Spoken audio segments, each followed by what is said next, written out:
Hello, everyone, and thank you for attending today's webinar on debottlenecking the supply chain with data. Before we begin, we're going to cover a couple of housekeeping items for the audience. On your screen, you will see a sidebar to the right of the main stage where the presentation is shown. At any time, if you need assistance during the live webinar, please message us in the help chat located in that sidebar. And there you will also find a Q&A tab where you can ask questions. Your questions will only be visible to yourself and to the Flexport team. We will do our best to cover as many questions as we can in the time allowed, and we've hopefully saved some time at the end for the questions. A copy of the presentation slides will be dropped into the chat. And of course, an on-demand version of this webinar will be available shortly after we conclude. And you can use the same link as you used to get into today's live webinar to access the on-demand version. Before we begin, a brief legal note. Please keep in mind that all information provided in this session is obviously based on the situation at the current time and may not necessarily be specifically customized to your business requirements. We do always recommend reaching out to a Flexport expert if you would like to discuss something more specific about your own supply chain. Okay, so I'm gonna just introduce myself first, and then bring in our other speaker. So I'm Christos. I'm the general manager of the UK for Flexport. And Kelsey, would you like to introduce yourself? Yes. Hi, everyone. I'm Kelsey. I'm a manager of accounts in the Flexport London office. Excited to be here. All right. And today we're going to be talking about supply chain bottlenecks, which as this Financial Times headline indicated back in January, it has been pretty nuts. And our goal over the next 45 minutes to an hour or so is going to be to show you specifically how data can be used to shine a light on the problems you might be having in the supply chain. And we're going to aim anyway to identify some tangible actions that you can take to mitigate some of the problems that you find. Yeah, the goal is really just to give you some practical advice that you can immediately take away, start applying, start thinking about within your own supply chains. Absolutely. And to make this as real as possible, as we talk through the data, we're going to try and give some context to it. So we're going to be talking through 3 real world examples that have at different times made the headlines, and I think just show really clear examples of supply chain bottlenecks. In the first example, which we're calling On Your Bike, we're going to be talking about the problem of supplier bottlenecks. And as the title suggests, we're going to be introducing the bicycle industry as a kind of example for that. In the second one, which we've called A Stitch in Time, we are going to be talking about the problem of increased transit times as a bottleneck, which is something that quite a lot of industries have been faced with over the last 24 months, but we think particularly applicable to the fashion industry, where there is a seasonal launch calendar. And then the last example we'll be touching on is that we're calling the Delivery Logjam. Will be very familiar if you are a UK importer. Obviously, we have had a significant number of problems at UK ports and UK trucking over the last 24 months. And we're going to be talking there about the problem of inbound delivery planning. Yep. But before we get into the details, we're going to ask everyone to think about how these examples might relate to their own supply chain, your own industries, through a quick poll. So on the screen, you've got a question with some answers. You can just click directly on your screen to reply to the poll. Which supply chain bottleneck has had the greatest impact on your business over the past 12 to 24 months? You've got production delays at suppliers, lack of visibility of goods shipped, extended transit times. I know we've seen quite a bit of unpredictability of arrivals. Yeah, a couple going in there. Port congestion at destination, and then finally warehouse inbound deliveries. So give everyone about a minute or so more to click in. Okay. Oh, a lot of production delays here. Looks like, and unpredictability, that's kind of creeped up there as well. Okay. Man, production delays is taking the cake here for the moment. Interesting. Cool. Well, on that note, so Christos, you were on the customer side of things. What would you say had impacted your supply chain when you were previously on the customer side? Yeah, so in my previous role, I was really concerned with bringing in goods specifically from India, and obviously that transit time was important to me. So I think I can definitely see why a lot of people have gone for production delays at suppliers.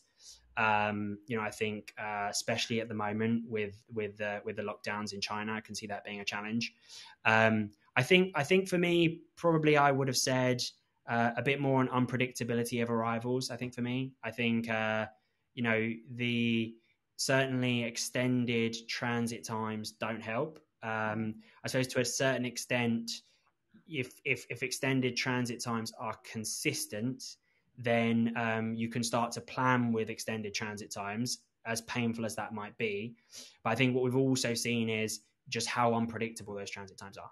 Yeah. And I think that unpredictability causes all kinds of downstream effects around how to plan your intake in your warehouse, how to understand your inventory. So I would say probably that one for me, but very, very topical here on people going for production delays. I think it must be most significant one at the moment. And actually that's really a good lead in to our first example that we're going to be talking through, because we're going to be talking about those supplier bottlenecks. And as I mentioned, we're going to use the bicycle industry as an example. We have a quote here. In the bicycle industry, lead times for critical components for bikes have gone up from something that might have been 45 to 60 days a couple of years ago to here they're talking about almost 540 days to get the same components in from suppliers. And what really happened in the bicycle industry is that some bicycle components are produced by very few suppliers globally. And so as demand for cycling during the pandemic, which became lots of people's favorite activity, I know it certainly was one of mine, demand for bicycles really shot up. The capacity to produce those components, is really held by a very small number of factories, and therefore the order lead times just got really, really backlogged. So it has been an issue that's been very, very prominent with bicycles, but of course something that as we see from the poll, not unique there. And others have been experiencing. And I think that probably speaks a bit to the data point I put in here, which is the China Purchasing Managers Index. I think with this has really taken a drop in the last month or so, and that's that is due to lockdowns in Shanghai, and that causing either shutdown of factories there or slow production in facilities there. So as the poll suggests, as the graph suggests, very, very topical issue right now, supply chain bottlenecks on the supplier side. And when we talk about those, we're really thinking about three things. So the first one is the extended production lead times, which I've already touched on.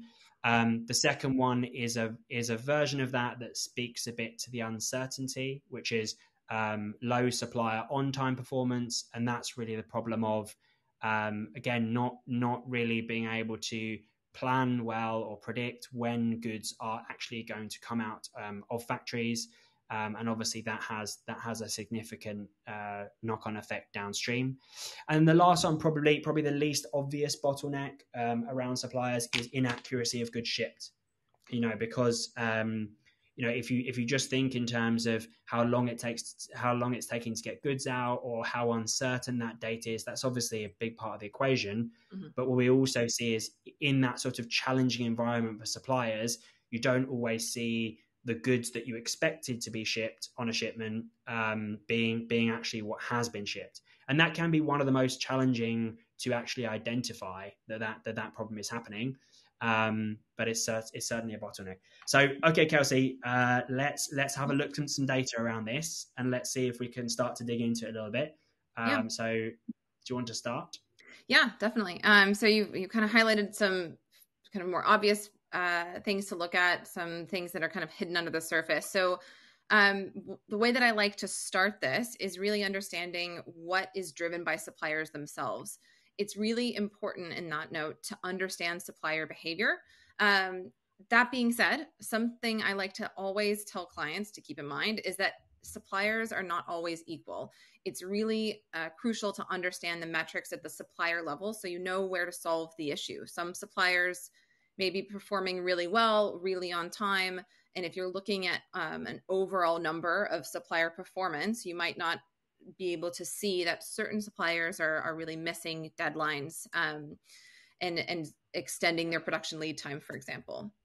So on that note, I am a very strong believer in the opinion that the crux of an entire shipment is the cargo ready date. It is the most important date to anything, any booking that's being made, any shipment that's going out.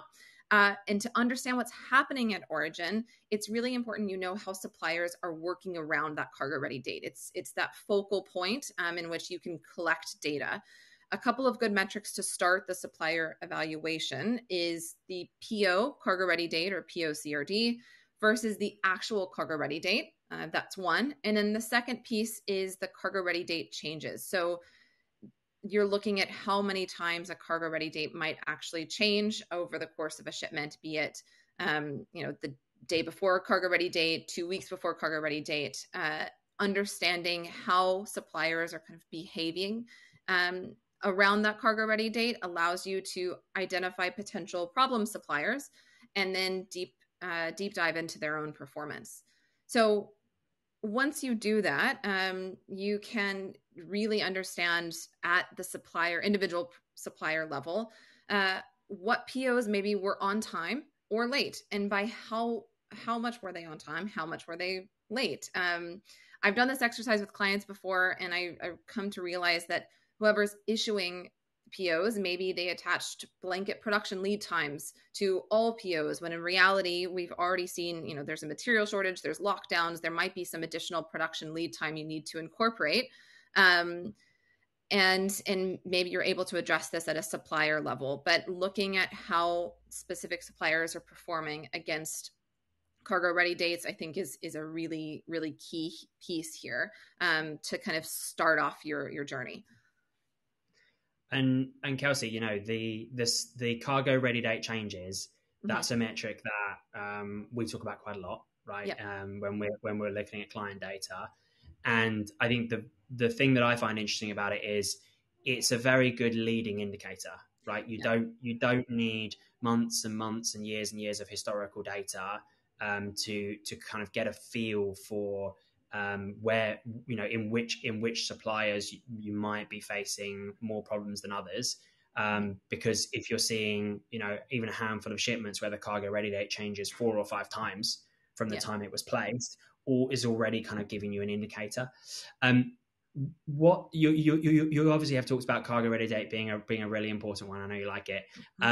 Why is that? What are the kind of knock-on effects of cargo ready date not being right? Yeah, so the cargo ready date is what kicks off a shipment from the very beginning. So obviously with your supplier, they're planning against their own cargo ready date.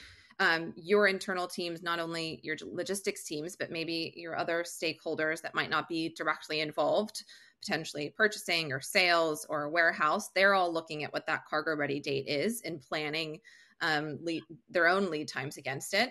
And then finally, your forwarders are also planning shipping schedules against cargo ready date. And if that cargo ready date changes, as Christos mentioned, once, twice, 3 times, be it 2 weeks before cargo ready date or one day before cargo ready date, that can really severely impact your sailing schedule. That could push you back as much as a week, as much as 2 weeks, and really kind of extend this transit time, which we'll dive into in a little bit as well. But it has such an effect from all the time, from effectively the time, obviously, that it's ready, and around that origin departure, but all the way to when it's actually supposed to be delivering. Yeah. Okay. All right. Well, we've talked a bit about timelines. Let's get into your second example. Yeah. So I think, once you've identified that some suppliers are throwing things off, maybe at origin, maybe it's the production lead times, maybe it's the product it's supplying, that it's just general kind of delays or congestion at that particular supplier. It's also good to look at the overall trends of those different suppliers. So to look at this, my favorite 2 data points are the PO planned departure date against the actual PO departure date. So this isn't so much looking at the cargo ready date, but this is you telling your suppliers, I would like to ship this PO on the week of September 18th. And then that PO actually shipping at either a much earlier or later date. And then the second data point here is this container utilization. Am I making the most of the POs that are in a particular container? So I'm going to revert back to the first piece that I talked about here. PO planned versus actually shipped is a really interesting and often surprising data point for most clients. On the surface, it might look like your monthly departures are really high. And in times of high demand, like we saw last year in Q3, Q4, this is really good. It sounds really good. You might be reporting that into your own business and it all looks like good numbers. But in reality, this might not be as smooth as you want it to be. It might have these kind of peaks and troughs, as you can see in the graph here, of when you've planned for POs to ship out and then they actually ship out. But by creating these peaks and troughs, even though, yes, the overall number might be quite high, if it's not quite smooth as you want it to be, A, you're moving goods before you need them, and B, it's just creating a bottleneck already ahead of time, like at origin site, be it with the supplier themselves and the congestion that they might be feeling, or maybe even with the sailing schedules and trying to get equipment on that end. So of course that happens at origin, but this kind of shipping trend can also snowball into issues down the line, which we will talk to later on. But as I said, up on the origin side, maybe it's taking away space from goods that you really need at a given time. But those are the 2 data points that I would really dig into, that might hide underneath the surface, that might not be really obvious, but are worth checking out. Yeah, interesting.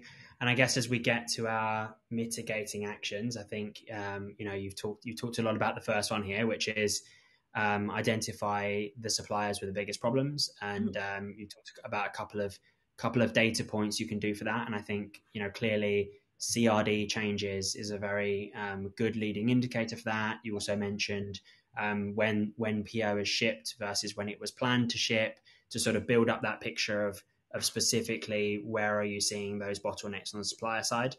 Talk to me a bit about the other 2 you've got here.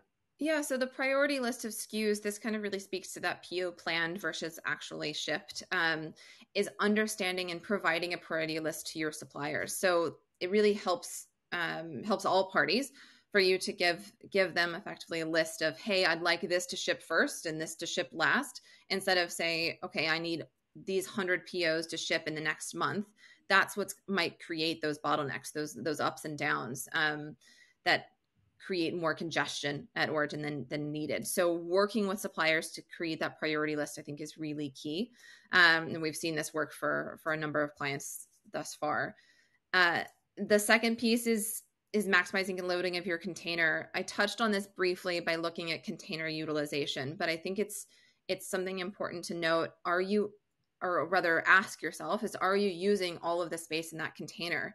Is there an opportunity to maybe align cargo ready dates or planned departure dates so that you can actually utilize more space in a container and maybe reduce the cost of a container, which we all know at the moment is quite high, much higher than it has been in the past few years.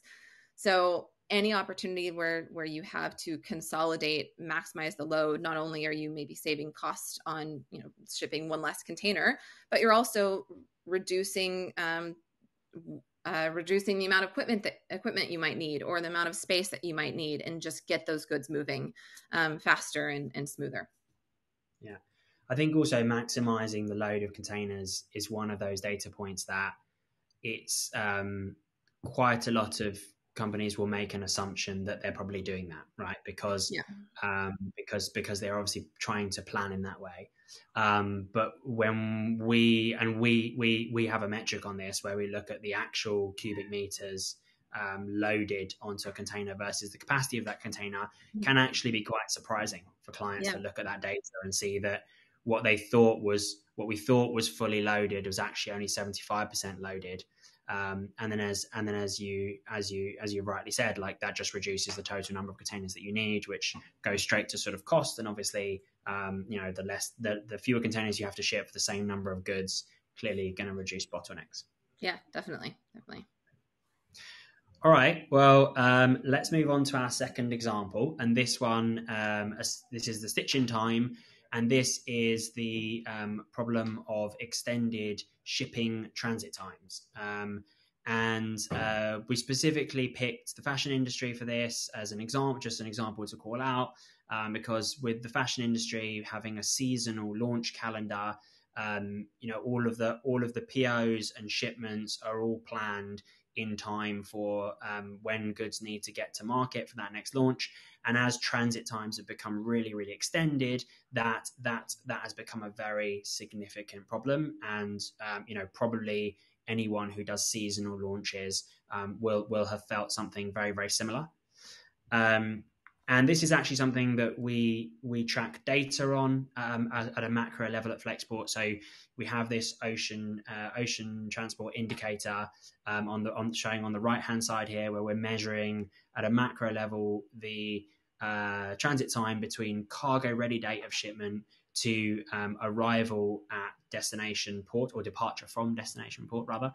We can see that like from 2019, if you look at say Far East westbound, that might have been around 50 days, that total transit time. Now, most recently, as we get to January 2022, more than double that. So this extension of transit time is something that everyone will have felt, alongside that, there's obviously the unpredictability of those delivery schedules, right? So it's not just that the transit time has extended, but if you look at the reliability of vessel times, over the same period, it will have gone from something like 80% vessel reliability globally to something more like 35% to the end of this period. And what that means is like not only are transit times extended, but the actual expected time of arrival has become pretty uncertain, and that makes it very unpredictable to know when goods are actually going to arrive on the destination side and when they're going to be delivered. I think the last point to make as well is, if you were to look at indicator for air in the same way as ocean, that we've done on the right hand side here, you would see a similar trend where air lead times have been extended. And I think that poses an additional challenge here because essentially there haven't been many sort of safe refuges to go to in terms of changing your routing. Like quite often some companies will make a decision to say, let's move some goods air, and historically that would have been obviously more expensive, but a way to kind of guarantee the reliability of those goods. Well, with unpredictability of air schedules, extended lead time on air schedules, that equation hasn't actually been that simple to actually predict either. So Kelsey, same again. Let's get into some data here to start to get under this issue and see what we can do. Yeah. So I'll start with saying, I know Christos just showed you a kind of a high level of the market, which shows CRD to delivery transit time, which is really important to understand how the market is performing. But if you're going to understand and the impact or what impact you might be able to have on your own transit time, and try to break it down and see where you could fix things potentially. Don't use this, break it down a little bit more. It can be really misleading to just look at cargo ready dates to delivery transit times. So it's really important to break this down. And I like to use points such as breaking down by leg, which I think is the most important. So that's looking at not just the cargo ready date to delivery, but all of the steps in between, as we've highlighted in the graph here, and we'll dive into it in a minute. Also checking out mode. So obviously you want to separate FCL and LCL, and then also port pairings. I think it's important to note that a transit time from Yantian is probably going to be a different transit time from Vietnam or from Qingdao or from an inland China port. So these should be considered separately, and so that you're comparing apples to apples when you're trying to understand what your transit time looks like. So I think if you look at the graph on the right-hand side, it's a lot of different colors, but the dark purple tile or section of this graph is really showing the departure port to arrival port. That's on the water transit time. As you might imagine, that's typically, if we're considering FCL ocean transit time from, say, China or Vietnam into the UK or Europe, those are typically the longest part of the whole transit time.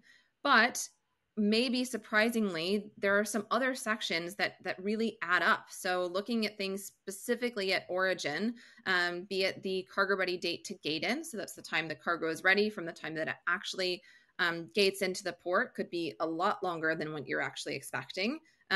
Or on kind of that next step there is from the time that it gates in to when it actually departs. We see a lot of that being impacted by vessel delays at the moment. We've seen shipments gate into the port. We're expecting them to depart in the next couple of days, but that vessel gets delayed a week, gets delayed 10 days, and you see this time just extend continuously. So that all being said, once you understand all of these different points, the important question to ask is, what part of the transit time can you control? What leg can you control? And how can you impact the transit time overall?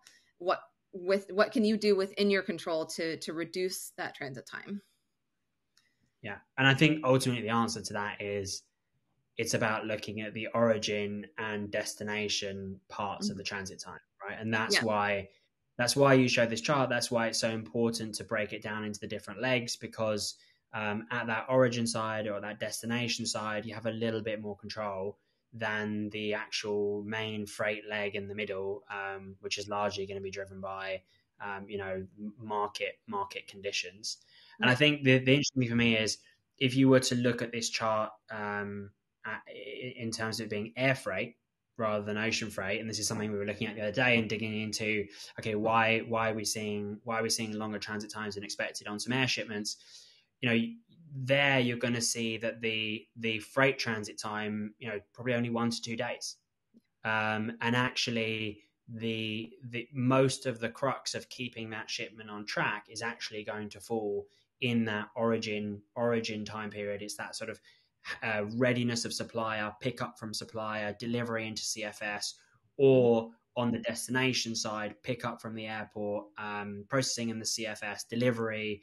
You can quite easily double air freight transit times just based on origin destination handling. So I think there you can make very serious gains in transit time by just focusing on what's really going on the origin bit, what's really going on the destination bit. But to do that, you do have to be able to break down the actual transit time data in this way. Yeah, definitely. And I think those, even though there might be bigger impacts on air shipments, obviously with the transit times, it's just less overall. The same methods can be applied into the FCL. Yeah, absolutely. Okay. Which is kind of leads to the next point. So understanding and getting a bit creative on how you move your goods. So once you institute maybe some changes with suppliers, some changes at origin, perhaps you have added additional buffer time to account for the delays, the cargo ready date delays, or maybe You have instituted some changes with your supplier on how they're processing their own POs. Maybe you can get creative with how you actually physically ship your goods. So that all being said, you can take those actions once you understand the actual transit times versus what the transit times maybe the carriers are giving you, or those kind of stock standard transit times, if you will. So one way to do this is obviously looking at historical data, similar to the chart that Christos showed earlier, which looked at transit times from 2019 all the way to now, but also understanding the on-time performance of certain lanes in different modes. So looking at what the on-time performance is for FCL containers going from one port to another versus LCL containers, which maybe is typically a bit longer when we're talking, as we said, stock standard transit time, but can tend to be a bit more reliable. And then lastly, on air, where is air reliable? Where is it not? Understanding how that might impact.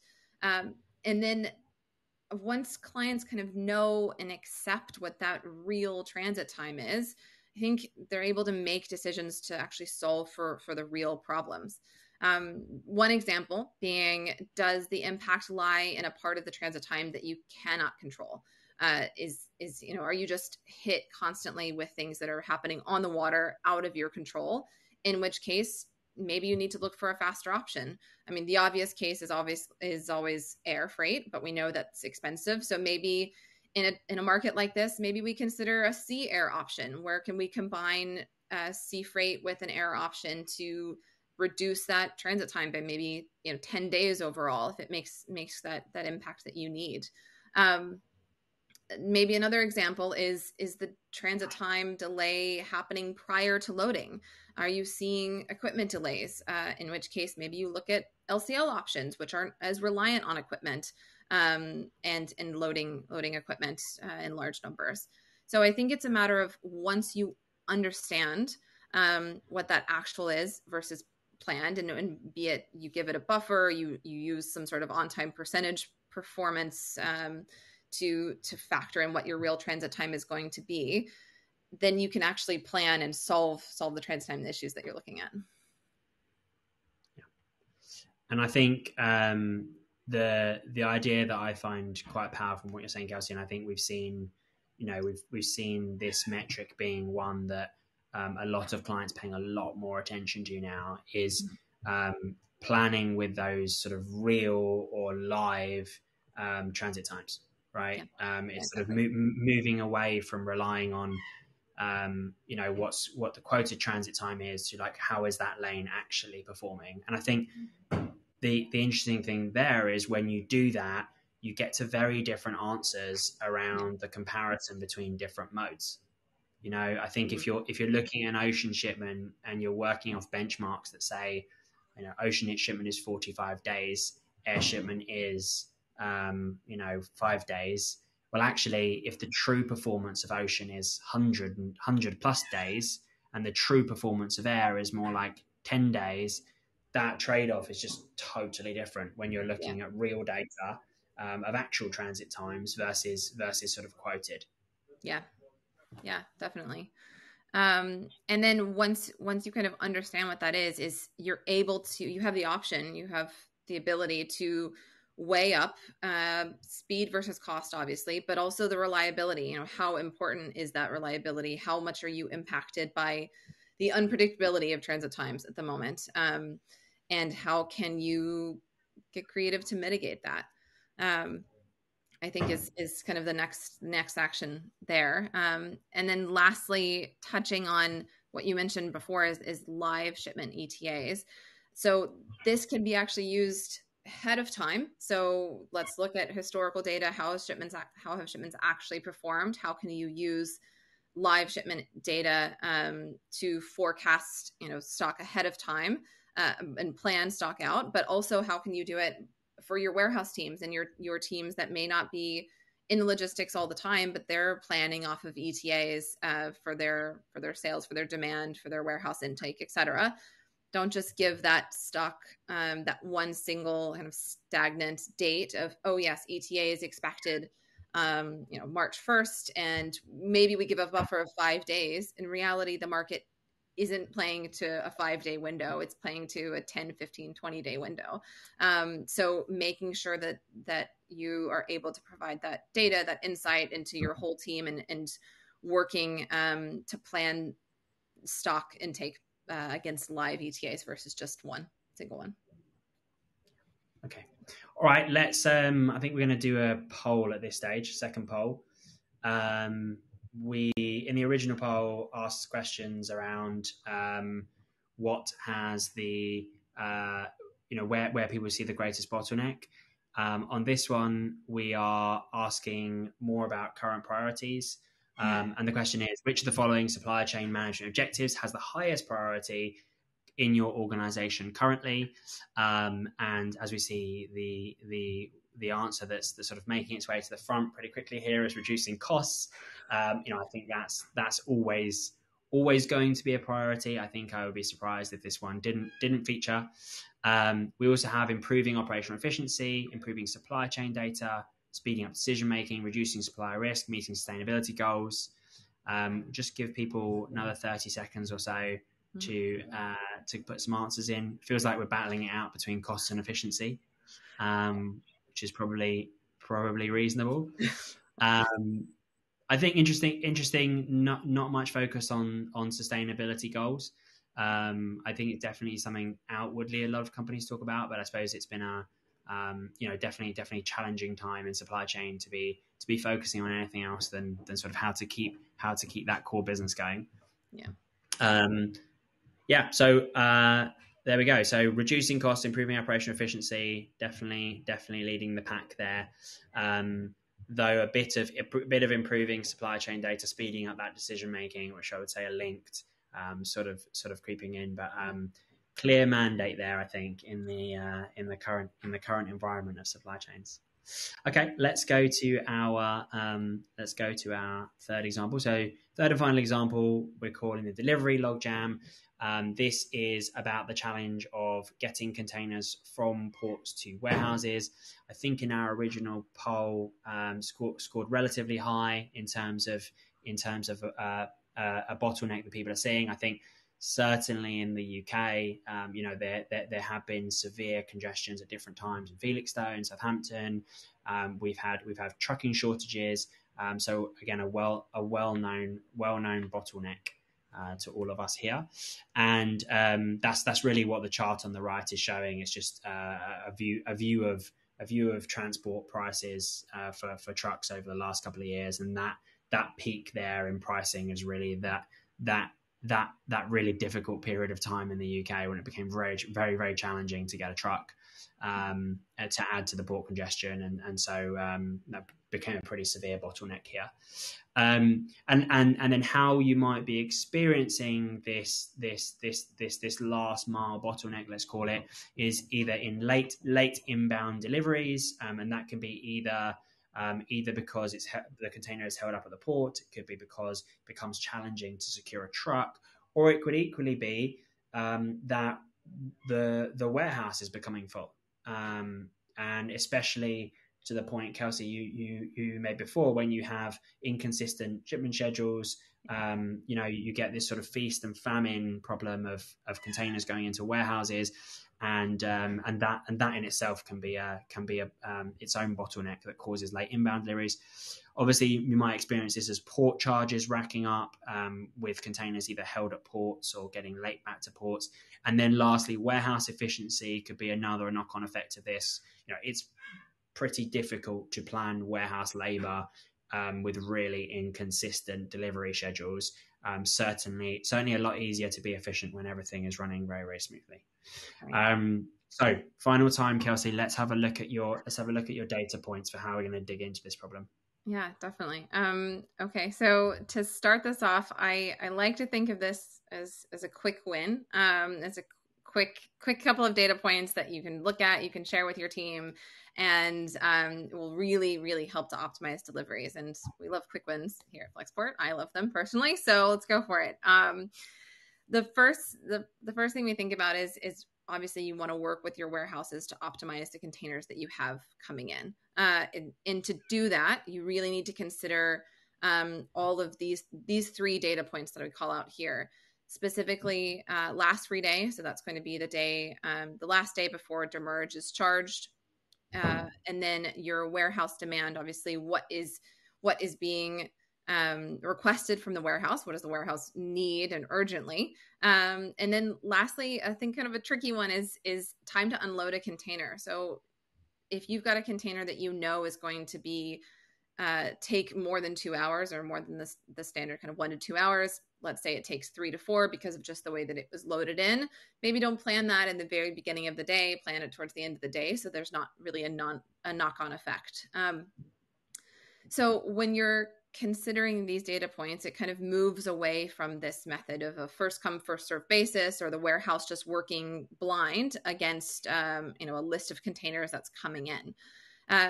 What is really key in this market that Christos touched on is flexibility. There's a lot of port congestion that tends to back things up with truckers at the port, obviously, and then at your warehouse.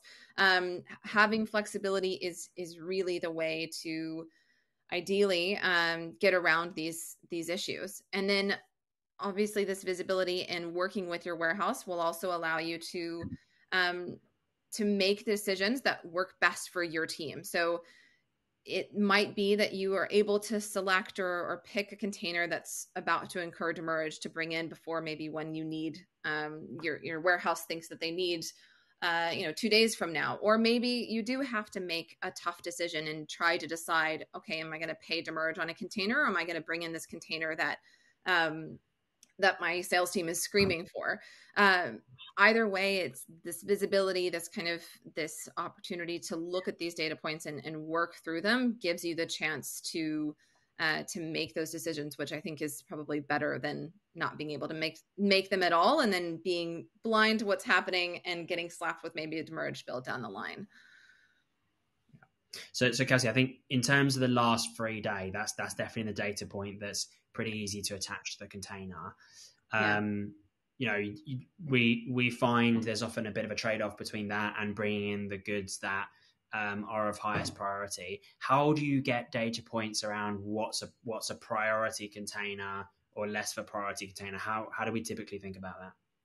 Yeah, so typically, I mean, priority, if we're looking from the freight forwarder perspective, if something's not been flagged as a priority as like a very hot shipment, customer urgently needs this, the first data point to consider is always last free day. I think that is probably the crucial one. That's how we would plan containers coming in.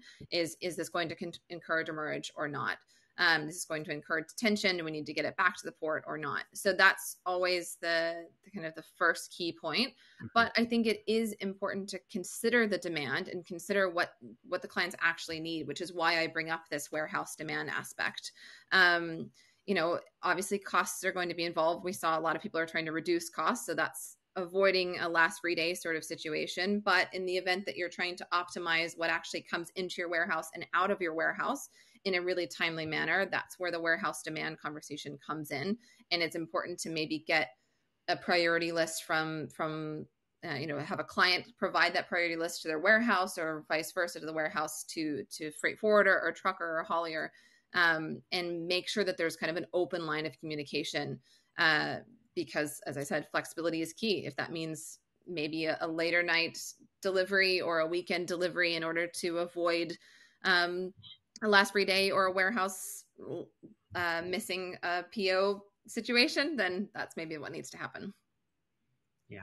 Okay. Okay. Your second point. Yes. So this is kind of a full circle sort of point to make. And if you see on the chart on the right, we'll see another big kind of peaks and troughs. And I was thinking with Christos earlier, we should have maybe renamed this as avoid peaks and troughs in your supply chain instead of bottlenecks per se, but effectively they're the same thing. And I've touched on this before, the fact that the cargo ready date and the things that happen at origin have a snowball effect. They have an impact on deliveries, and we can see that very clearly here. So the question that we're asking ourselves, and we would ask, all clients to think about, or I would ask all clients to think about, is how could you have prevented these bottlenecks from happening at delivery all the way back at origin? Could we have prioritized POs a bit better and smooth them out instead of have these like big peaks where things were shipped out all 1 week. Have you been able to plan containers for those ideal unloading times? Are you spreading out those departures at origin? Because we know that transit time can be somewhat unreliable and maybe even further that congestion into what containers are arriving in a given week. Is there a way that you could have spread that out from the start to maybe mitigate that risk?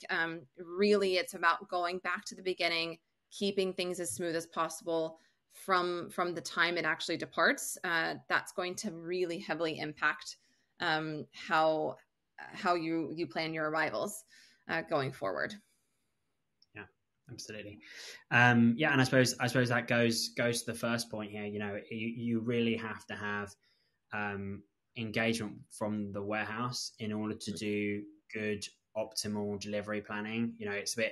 It is a bit of a challenge, deciding which containers to prioritize and not prioritize from ports, which you have to have some data understanding of why should I prioritize one container or another. But I think what's also important as a kind of first step to take on this is just getting engagement from the warehouse, and also other teams like merchandising around how you're going to make those decisions and how you're actually going to then be able to act on those decisions when you do decide to change the prioritization around.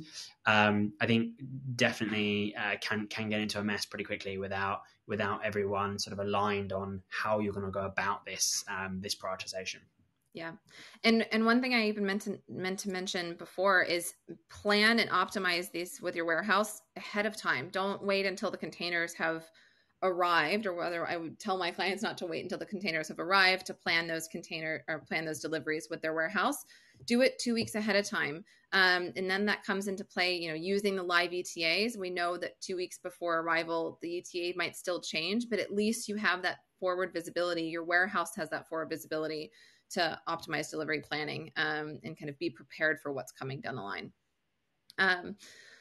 On that note, so, once let's say you do have a huge influx of containers coming in or goods, cargo coming in a particular week, it's always good to have a backup plan for that overflow volume, be it, an offsite location you can take cargo to have it store for a minute. Maybe you are able to work with your forwarder, with your trucker, to look at off-key storage options. Potentially you have just kind of like some sort of valve that you can pull to manage this extra overflow, because it can happen. It's unpredictable at the moment. It's probably good to prepare for this situation. And lastly, my point again, I'll keep making it throughout this, is set up for success before the shipment departs. Understand how your suppliers and your team and your logistics team is working around cargo ready dates. Plan out those cargo ready dates, those desired ship dates, so that things you can mitigate as many issues at delivery as possible. I think that's the problem. I think that's those are the 3 good actions here. I think Kelsey, we probably could have renamed this webinar. Kelsey's favorite data point is CRD. Please start there. To your point earlier. Anyway, so I think we are a bit running out of time, so we're going to try and save some time for questions. Just a quick flag that we will be publishing an e-guide on understanding supply chain bottlenecks on our website. There is a link here to sign up for that e-guide. Not published yet, but you will be on the list when we do publish it. And let's take some questions. So I'm gonna kick this off, Kelsey, if that's all right with you. I'm gonna take this for myself. So the question is, as a new customer that hasn't yet shipped anything with Flexport, can I expect to have access to the dashboard insights that you've shown today that are specific to my future cargo movements? Thank you for the question. Really appreciate it. Definitely is the answer to that. So all of the insights that Kelsey has kind of taken everyone through in the audience are things that we would pull from our own data and can be accessible for clients on the Flexport platform.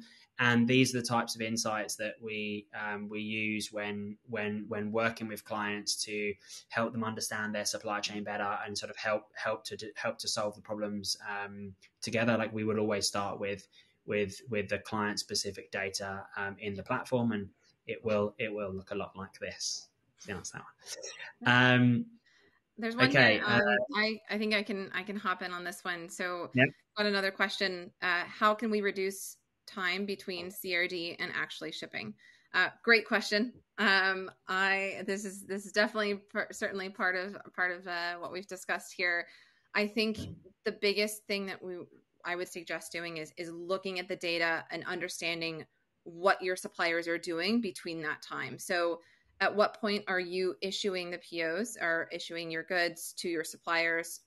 How long is it actually taking them to produce those goods? Are they hitting their cargo ready dates on time? And if so, then maybe the question still stands. Okay, they're hitting their cargo ready dates on time. Why is it still taking so long to ship?